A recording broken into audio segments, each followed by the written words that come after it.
Phill Kline, former Attorney General of Kansas, went after this Dr. Tiller, who was eventually assassinated for a whole bunch of stuff. He was a late-term abortion doctor. Now they're going after Kline. Who's they? It's the disciplinary committee of the state of Kansas who disciplines lawyers. Yeah, basically the bar. That disciplines lawyers in terms of censure or ultimately disbarment.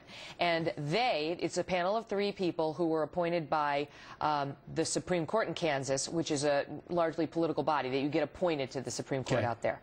So the supporters of Kline believe the fix is in, that he's going to be found guilty. Obviously, they think he's targeted because he went after this guy. Right. And then the people who support Tiller and what he did want to get Kline. Right. But what are they trying to get him on? They say that he did a number of things. Number one, they object to him even prosecuting or going after Tiller, given that Kline, is pro-life. Well Tiller was convicted of crime, so they can't object to it. Well, Tiller was ultimately acquitted on the... No, wasn't he convicted of a couple of misdemeanors? I believe he was.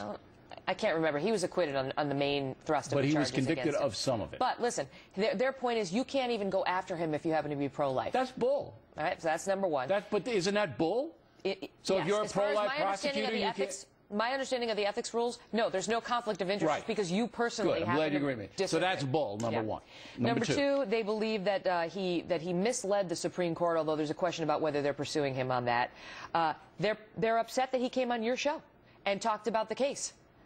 He says all he said on your show was what he said in the indictment when he was he's repeating what he had already made public. And law enforcement does that all the time. Right. So, they've got a couple of things. They also say that he didn't have a complainant when he was claiming that child rape cases were not being reported. We interviewed people that complained. But he said he didn't have, like, an actual victim who was coming forward. It's a witch hunt. Come on. It's a witch hunt.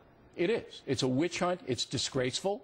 It's a political thing let me tell you, designed to intimidate anybody who's looking into this area. This could come back to haunt Phill Kline in a major way. If he gets found guilty on these charges by this panel, guess who he has to appeal to?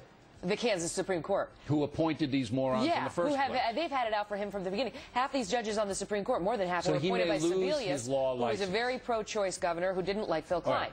So he could lose his law license, Bill, and you get disbarred in this state. You can't practice law in other states. That's it. You can't go to another state and get your law license. So he could just be not a lawyer forever. He's teaching law in Virginia, right? But this could really, really mess up his career. I want you to follow the case and let us know what happens to Kline, because both Kelly and I agree, and that's rare, that it is a witch hunt. All right, Kelly.